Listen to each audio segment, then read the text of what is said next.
Praise లాడండి. వాక్యంలోకి వెళ్ళే ముందు చిన్న ప్రార్థన చేస్తాం. స్తోత్రం స్తోత్రం ప్రభు సర్వోన్నతుల సర్వశక్తిమంతుల ప్రభా మీద నీకు లెక్కలేని స్తోత్రాలు నాయన. వినిచిన వారికి చూచిన వారికి ప్రతి ఒక్కరికి రక్షణ భాగ్యం దయచే ప్రభు. ప్రతి ఒక్కరికి ప్రభు మారు మనసు దయచేయమని అడుగుచున్నాను ప్రభు. ప్రతి ఒక్కరికి ప్రభు నూతన సంవత్సరంలో అడుగుపెట్టే భాగ్యం దయచే ప్రభు. ఇంతవరకు నీ కాపుదల ఉంచావు, ఇంతవరకు నీ హస్తంలో ఉంచావు నేను ప్రభా. నేను క్రిస్మస్లు జరుగుతున్నాయి, యూత్ క్రిస్మస్లు జరుగుతున్నాయి, సండే స్కూల్ క్రిస్మస్ జరుగుతుంది ప్రభా. వారంతట్లోని ప్రభు మీరుండి నడిపించమని అడుగుచున్నాను తండ్రి. ఆమేన్. మార్కు సువార్త 11:22-24 ఇలాగ వ్రాయబడి ఉన్నది. అందుకు యేసు వారితో ఇట్లనెను, మీరు దేవుని యందు విశ్వాసముంచుడి. ఎవడైనను కొండను చూచి నీవు ఎత్తబడి సముద్రంలో వేయబడమని చెప్పి తన మనసులో సందేహింపక తాను చెప్పినది జరుగునని నమ్మిన ఎడల వారు చెప్పినది జరుగునని మీతో నిశ్చయముగా చెప్పుచున్నాను. అందుచేత ప్రార్థన చేయనప్పుడు మీరు అడుగుచున్న వాటినెల్లను పొందుచున్నామని నమ్ముడి. అప్పుడు అవి మీకు కలుగునని మీతో చెప్పుచున్నాను. మనము ఏం చేయాలి? అందుకు యేసు వారితో ఇట్లనెను, మీరు దేవుని యందు విశ్వాసముంచుడి. విశ్వాసముంచిన ఎడల మీకు మీరు నమ్ముచున్నామని దేవుడిని మనం ఏదన్నా అడిగామనుకోండి, అది మనకు దొరికినదని నమ్మాలి. నమ్మిన ఎడల మనకి సమస్తమును సాధ్యమని అన్నాడు. నమ్మనల్లని వారికి శిక్ష విధింపబడింది. మనం తోమా ఏం చేశాడు? యేసుక్రీస్తు వారు లేచారని తెలుసు, కానీ గాయంలో వేలు పెట్టి చూస్తేనే కానీ నేను నమ్మనని అన్నాడు. అలాంటి విశ్వాసము కలిగి ఉండకూడదు మనము. ఎప్పుడైతే సమరయ స్త్రీ యేసుక్రీస్తు వారి వస్త్రమును ముట్టుకునగానే స్వస్థత పొందుతానని నమ్మి ఉన్నదో, అలాగే నమ్మకమును కలిగి ఉండాలి. అలాంటి విశ్వాసము కలిగి ఉండాలి. మన తోమా వలె కాకుండా మనము సమర స్త్రీ వలె మనము విశ్వాసమును కలిగి ఉండాలి. అపనమ్మకంతో ఉండకూడదు. మీరు దేనినైనా దేవుడు దెయ్యములను వెళ్ళగొట్టుచున్నాడు, వ్యాధులను స్వస్థపరుస్తున్నాడు, స్వస్థత పొందుతున్నారు. మరి అతని హృదయంలో కూడా మంచినే ఉన్నది.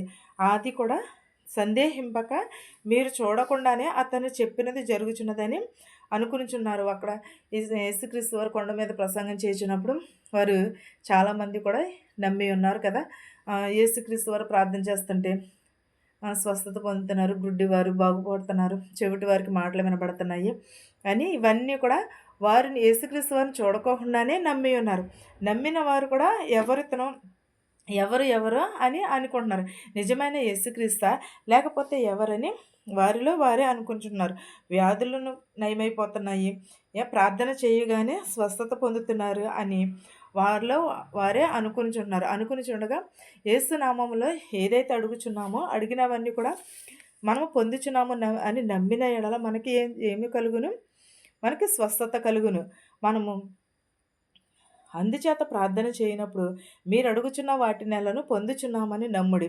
అప్పుడు అవి మీకు కలుగునని మీతో చెప్పుచున్నారు. అంటే మనం ప్రార్థన చేయించినప్పుడు ఏం అడుగుచున్నామో అవి మనకు దొరుకుచున్నామని నమ్మిన ఎడల మనకి అవన్నీ కూడా దొరుకునని అంటున్నాడు.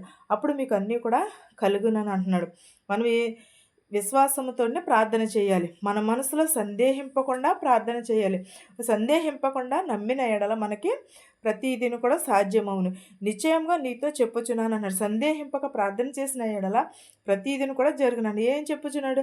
అందుచేత మీరు ప్రార్థన చేయుచున్నప్పుడు ఏవైతే అడుగుచున్నారో అవన్నీ కూడా పొందుచున్నాను. ప్రార్థన అంటే ఒక చిన్న మాటే, కానీ దానికి చాలా శక్తి ఉన్నది. ఒకవేళ అనుకోవచ్చు ప్రార్థన అనగా చిన్న మాటే కదా అని, కానీ దానికి అనేకమైన శక్తులు ఉన్నాయి. అనేకమైన వారిని స్వస్థపరుస్తున్నాడు, అనేకమైన మందిని యేసుక్రీస్తు వారు బాగు చేస్తున్నారు. అలాగే ప్రతి ఒక్కరికి కూడా రక్షణ కలుగుచున్నది. ఎందువల్లనే? ప్రార్థన చేయటం వల్లనే. ప్రార్థనలో ఉన్న శక్తి చాలా ఉన్నది. కానీ మనం ఏం కలిగి ఉండాలి? విశ్వాసమును కలిగి ఉండాలి, సందేహింపకూడదు. దేవుని ఎడల మనం నమ్మకమును కలిగి ఉండాలి. ప్రతిదిని కూడా ప్రార్థన ఎందే మనకి స్వస్థత కలుగుతుంది. ప్రార్థన లేని జీవితము వ్యర్థము. ప్రార్థన లేని జీవితం చాలా వ్యర్థము. మన ఇంట్లో కూడా కానీ మన హృదయాలలో కానీ ప్రార్థన ఉండాలి. ప్రార్థన లేకపోతే మనము ఎంత బ్రతికినా, ఎంత విశ్వాసం కలిగినా అది వ్యర్థమే. ప్రతీది కూడా వ్యర్థమని సొలొమోను రాజు ఏమన్నాడు? సూర్యుని క్రింద అన్నది ప్రతీదిని కూడా వ్యర్థమే అని అన్నాడు. మీరు పడుచున్న పాటు వ్యర్థమే, మీరు తినుచున్న తిండి కూడా వ్యర్థమే, కానీ యెహోవాయే స్థిరముగా ఉండును అని అంటున్నాడు. అలాంటిది మనం ఏమి కలిగి ఉండాలి? ప్రార్థనా జీవితమును కలిగి ఉండాలి. ఎప్పుడును కూడా మనము ప్రార్థనను విడిచిపెట్టకూడదు. ఈ మాటలు మీకును మాకును మనందరికీ తోడయ్యుండును గాక. ఆమేన్. ప్రార్థించుకుందాం. స్తోత్రం స్తోత్రం ప్రభు సర్వోన్నతుడ సర్వశక్తిమంతుడా ప్రభా నాయనా నీకు లెక్కలేని స్తోత్రాలు నాయనా. వినిచున్న వారికి చొచ్చుచున్న వారికి ప్రభా మారు మనసు దయచే ప్రభా విరుగు నిలుగున హృదయం దయచే ప్రభా సంవత్సరం అంతా ఈ కాచి కాపాడవు నాయన ప్రభా నీ రెక్కల చాటను మమ్మల్ని భద్రం చేసావు నాయన ప్రభా ఎంతోమంది నీ యందు నిద్రించి ఉన్నారు నాయన మమ్మల్ని సురక్షితంగా ఉంచినది నీకు లెక్కలేని స్తోత్రాలు ప్రభా ప్రతి ఒక్కరికి ప్రభా మారు మనసు దయచేయమని అడుగుచున్నారు ప్రభా ఇరుగు నలిగిన హృదయం దయచేయమని అడుగుచున్న ప్రభా మీరు అక్కడ సమీపంలో ఉన్నది ప్రభా మేము సిద్ధపాటు కలిగి ఉండటకు సహాయం చేయమని అడుగుచున్నాను నాయన ప్రభా అనేక మంది ప్రభ రోగములతో వ్యాధులతో బాధపడుచున్నారు ప్రభా వారందరినీ స్వస్థపరచున్నాను ప్రభా ఎవరెవరైతే ఏ చేతి పనులైతే చేస్తున్నారో వారి చేతి పనులను దీవించినాను ప్రభా ఎవరెవరైతే ఏ వాహనములు అయితే నడుపుచున్నారో ప్రభా హర్షోక్తంగా ప్రభా వారి గృహాలకు చేర్చమని అడుగుచున్నాను ప్రభా పిల్లలైన పిల్లలు దయచే ప్రభా గర్భిణీ స్త్రీలకు సిలువను కాను దయచే ప్రభా నేను ప్రభా వేదవరాలు బిడ్డలను వేదవరాలను దీవిస్తానన్న ప్రభా యవనస్తులను ప్రభు త్రట్టెళ్ళిపోకుండా నీ పాదాల చెంత చేర్చుకోమని అడుగుచున్నాను ప్రభా మా దేశాలని మా సంఘాలని దీవించమని అడుగుచున్నాను ప్రభా నీ పరిచర్య చేసిన ప్రతి ఒక్క బిడ్డ నీ సేవలో కొనియాడబడుటకు సహాయం చేయమని అడుగుచున్నాను ప్రభా నేను ప్రభు నీ రాకడ కొరకు ప్రభా మేము స్థిరము కలిగి నమ్మకమును కలిగి ప్రభా విశ్వాసంతో నిన్ను స్తుతించే భాగ్యమును దయచేయమని నా ప్రార్థనను అంగీకరించమని యేసునామంలో బ్రతిమాలి వేడుకొనిచున్నాను తండ్రి ఆమేన్. పరలోకమందున్న మా తండ్రి నీ నామం పరిశుద్ధపరచబడును గాక నీ రాజ్యం వచ్చును గాక నీ చిత్తము పరలోకమందు భూమి నెరవేరినట్లును మన దినాహారం నేడు మాకు దయచేయము మరణస్తులను మేము క్షమించిన ప్రకారం మరణములను క్షమించము దుష్టుని నుండి శోధన నుండి తప్పించము రాజ్యమును శక్తియు మహిమయు నిరంతరము నీవై ఉన్నావు మా తండ్రి ఆమేన్ ఆమేన్. చూచిన వారికి వినిచిన వారికి సదాకాలముని కృపతోడయ్యుండును గాక ఆమేన్. అందరికీ వందనాలు.